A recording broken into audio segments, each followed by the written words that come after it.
certo. Aí nós convidamos duas profissionais para conversar com a gente agora. Deixa eu apresentar para vocês a Marisa Elias, que é psicóloga, né, do Nua Vidas, da UFO, e a advogada criminalista Bruna Ferreira, que vieram tomar um café conosco. Meninas, obrigada, viu, por terem aguardado e por virem tratar de um assunto que é pesado, né, Marisa? Como é que a gente explica isso, essa rejeição, né? Porque ele não aceitou o fato do não. É uma questão que é muito complexa pensar sobre isso, porque envolve diversos fatores, tanto do ponto de vista pessoal dele, né, da história dele, como do contexto também cultural e social que nós vivemos em relação ao papel masculino e feminino. Então existe aí uma relação de poder, né, uma recusa dele em aceitar que ele foi rejeitado. Então, o entendimento de que ela era obrigada a gostar dele a partir do momento que ele gosta dela, e uma incapacidade de defesa, né? Ele não permitiu que ela se defendesse. Então, já que ela recusa o amor dele, ela deve então ser eliminada, para que ele mesmo não reconheça a sua fragilidade, né? A rejeição que vem direto para ele. Então, emocionalmente, nós temos aí uma pessoa que claramente desequilibrada, né? Eu até me incomodo um pouco quando a gente fala amor obsessivo, porque isso não é amor, né? Isso não é amor, é um outro tipo de sentimento, é um outro tipo de relação que a pessoa estabelece com a outra e que não há uma troca, né? Não há uma reciprocidade. Quando a gente diz que isso é amor, nós estamos legitimando, como se fosse possível e permitido, né? Mesmo quando pensa, discursos que se falam, é a mulher que ama demais, né? Ou o homem que ama demais, isso não é amor, né? Isso é qualquer outro tipo de sentimento. É posse, é controle, é exercício de poder sobre o outro, que precisa ser discriminado para que não se confunda, e aí nós começamos a justificar esse comportamento. Muito bem colocado pela Marisa Elias, né? Até para mim também, que às vezes trago isso, então muito obrigada, viu, Elisa, Marisa. Bruna, o stalking, a perseguição, né? Porque quando fala stalking, todo mundo lembra de rede social. E existe uma lei para isso, e a gente sabe que ela dava sinais de que estava muito preocupada, porque ele ia atrás dela, né? Ele queria falar com ela, ele dava presentes para ela. Isso é considerado perseguição, stalking? Bom dia a todos, bom dia Mônica, bom dia Marisa. Sim, isso é stalking. Stalking é o que? A perseguição de forma reiterada. Então ali vai causar o quê? Prejuízo à liberdade de locomoção da vítima. E hoje, com a rede social, né, todo mundo está acesso à tecnologia, a gente fala sobre cyberstalking, que é o stalking nas redes sociais. Então, quais são as atitudes, né? Até para o telespectador entender quando a gente fala de stalking. Essas mensagens invasivas, reiteradas, toda vez, assim, você não quer aquele presente, mas a pessoa tá te dando toda vez um presente, você não tá querendo nada, e às vezes você já fala, olha, eu não quero, e a pessoa continua, é a insistência. E aí a gente tem que falar também até sobre comportamentos, né, que acaba que, quando a gente fala de stalking, não necessariamente é somente o homem como autor. Pode acontecer da mulher também ser autora no crime de stalking, tá? E também nas relações heterossexuais e também nas relações homoafetivas. Então isso pode acontecer.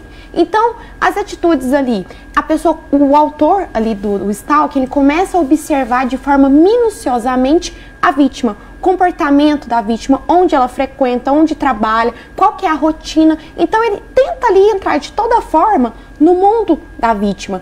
E aí na hora que as circunstâncias vão acontecendo de forma tão reiterada que a vítima já chega e fala assim, o que está acontecendo? Na hora que a vítima ali entende da situação, já está completamente fora de si. Então a pessoa já está ali com algum problema mental de posse, falando, aquela pessoa é minha. Então é muito importante a gente analisar o comportamento do outro para a gente entender o que é uma relação saudável e o que já é uma relação tóxica. E aí como é que a gente percebe isso, não percebe? Ou então tem a mania de falar assim, não, vou deixar pra lá, que daqui a pouco esquece. Isso é um perigo. Como se a gente tivesse que aceitar qualquer tipo de afeto, né? Mesmo quando ele é indesejável. Ah, mas ele é bonzinho, né? Tá sendo atencioso. Por que você está recusando um amor? Ou por que você está recusando um presente? E qualquer gesto para uma pessoa desequilibrada é entendido como aceitação. Então, às vezes, uma resposta educada, né? Eu sou educado, sou gentil, muito obrigado, respondo, falo bom dia, boa tarde. A pessoa imediatamente interpreta isso como um aceite.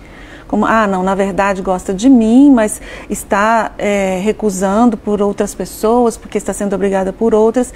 Então entra numa espécie de delírio, né? Um pensamento delirante de achar que o outro está, na verdade, desejando o assédio, desejando aquele amor, mas que está mentindo. Como a pessoa, né, o assediador, ele acredita que ele deve ser amado de qualquer forma, ele não consegue entender que o outro está recusando. Então, todas as ações ele interpreta contrário. E às vezes no entorno, a gente começa a querer, às vezes, tenha paciência, isso vai passar, e a gente não sabe até onde que a pessoa pode chegar. Alguns podem até ser inofensivos, mas outros não. E a gente não pode pagar o preço, né? E como a gente tem essa lei, como é que eu denuncio? Como é que se pode ajudar uma pessoa dessa? Porque há ali, né, há lei, há o que ela diga ali para proteger essas pessoas. Sim.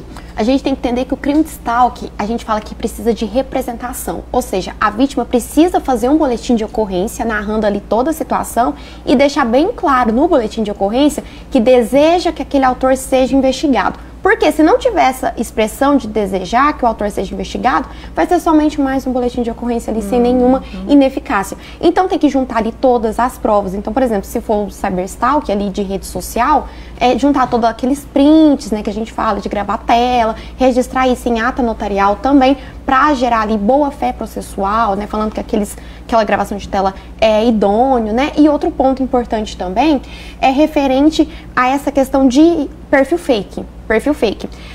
Acontece muito falar assim, não, mas perfil fake não consegue identificar o autor. Consegue. Aí isso tem que ser feito judicialmente. Então, por um perfil fake, você consegue judicialmente localizar quem que é o autor. E aí a gente tem que falar também que a vítima tem um prazo de denúncia. Ela tem um prazo ali para denunciar o crime de stalking.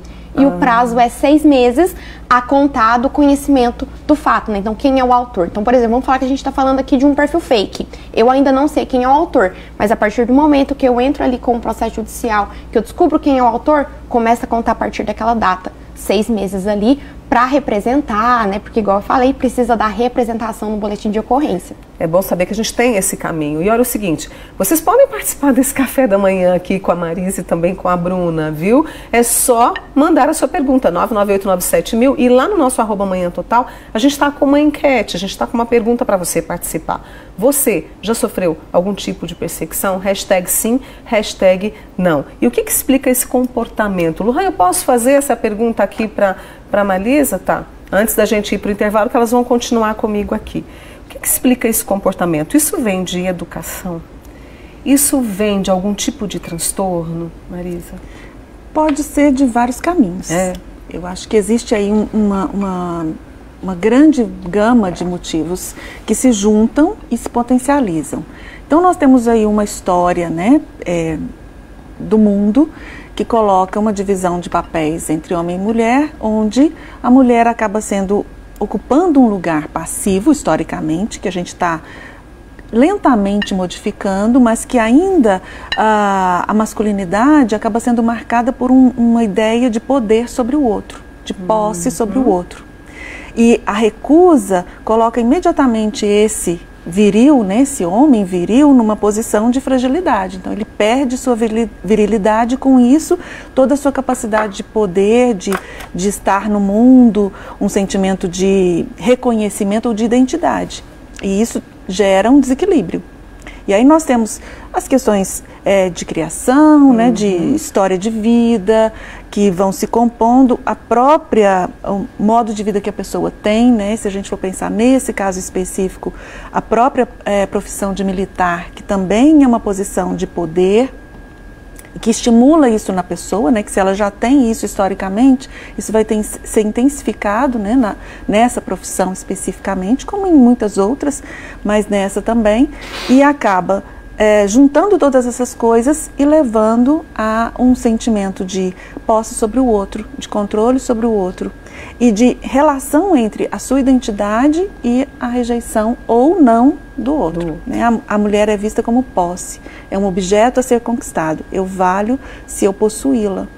E não vai acontecer só nas relações, às vezes, que não existiram antecipadamente, né? Mas relações que terminaram, que romperam e que continuam, né? Continuam sendo sustentadas. Eu vou continuar com as minhas duas convidadas aqui, esperando também a sua participação. Nós vamos para o intervalo. Já já estou de volta com você.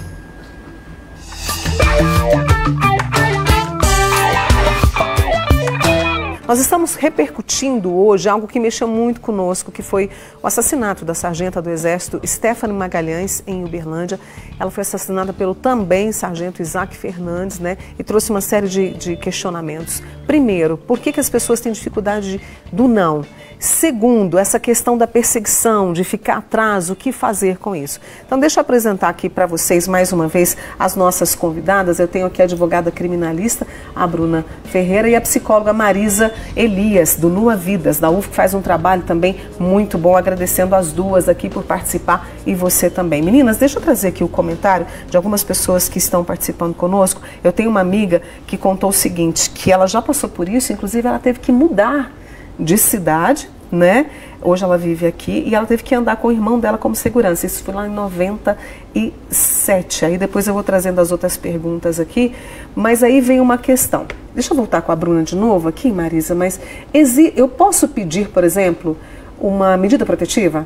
Pode. Quando acontece isso? Pode. Nada impede que tenha o crime de stalking e conjuntamente ali a vítima pede a medida protetiva. Por quê? Qual que é o objetivo da medida protetiva? Resguardar a integridade corporal, psicológica, enfim, da vítima, da mulher. Então, é possível sim. Lembrando que teve uma recente alteração na lei envolvendo ali a Maria da Penha, falando que não precisa de boletim de ocorrência para fazer o pedido de medida protetiva. Então, cabe esse adendo também. Por quê? É sempre visando ali a liberdade, a autonomia da mulher, para ela se sentir mais segura, né? Por falar nisso, né, se sentir mais segura, aí vem o medo que brota, né? O medo de ser educada. E eu vou colocar educado também, né? Porque isso é da pessoa, vamos lá, vou falar da pessoa, tanto o homem quanto a mulher, enfim. Vem o medo de ser gentil, o medo de ser acolhedor, o medo de ajudar, não é? Com situações assim, eu te confesso que em mim reverberou dessa forma. Sim, claro, e a gente tem que ter medo mesmo, porque nós não sabemos, não podemos prever o comportamento do outro. Infelizmente, nós ficamos em situação de vulnerabilidade quando enfrentamos pessoas violentas ou pessoas agressivas e pessoas imprevisíveis. Então, aparentemente uma pessoa que pode parecer uma pessoa muito tranquila, muito boazinha, né, muito legal, ela só quer gostar de você, mas ela mesma não sabe se ela pode controlar o comportamento dela numa situação extrema. Às vezes são atitudes que não são planejadas necessariamente, né? Provavelmente a ação, né, desse sargento que cometeu o crime, ele deve ter planejado de alguma forma porque ele foi armado, porém a atitude em si acaba sendo impulsiva, num ato extremo.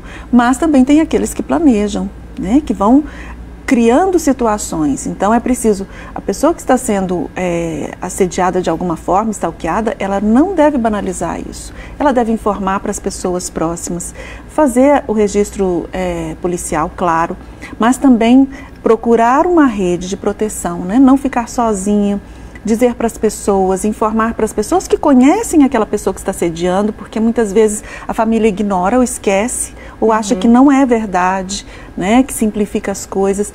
Então é preciso criar uma rede de proteção, não ficar sozinho, se proteger, não banalizar de forma nenhuma a violência. Eu tenho aqui um caso, porque para a gente poder ir amarrando a nossa entrevista, tem um amigo meu aqui, que eu vou preservar seu nome, ele teve relacionamento de 20 anos com uma mulher, ajudou a criar os filhos, e aí houve a separação, ele fala que foi forçado a sair da casa, nunca deixou de gostar dela. Mas sempre que vou reconstruir na minha vida, outra pessoa aparece na vida dele, aí ela aparece, não me deixa ir. Isso é considerado crime? Aí precisa analisar todo o contexto, né? Quais são as conversas, qual é o posicionamento aí da ex-companheira, porque de forma isolada também não tem como, só com esses elementos, a gente falar que é um crime de stalking ou não. Mas é importante, né, ter esse apoio com o psicólogo também, profissional responsável, para entender sobre qual que é o momento que vai fechar ciclos, né? Para ter essa relação, porque é diferente uma relação saudável e uma relação que já está tóxica, né? Então é importante aí separar para entender se é crime ou não, porque a perseguição, pessoal, ela precisa ser reiterada. né? O que é reiterada? Forma contínua, sempre. Então precisa analisar aí todo o contexto. Eu preciso agradecer já de imediato essas duas queridas que vieram conversar conosco. A você que mandou as perguntas, deixa elas aqui porque eu vou passar para elas agora, tá? Mas eu preciso agradecer a Marisa Elias, que é do Noa Vidas, psicóloga da UFO, e a Bruna Ferreira, que é advogada criminalista. Meninas, obrigada e contem sempre comigo, viu? Imagina, obrigada, à disposição. Tá? Agradeço. E junto com elas eu vou tomar um cafezinho aqui, mas eu volto amanhã com vocês às 7h30. Fique atento à programação, às nossas redes sociais, que eu vou trazer os temas de amanhã para você, tá bom? Muito obrigada, uma excelente terça-feira. Ó, se cuide, tá? Tchau.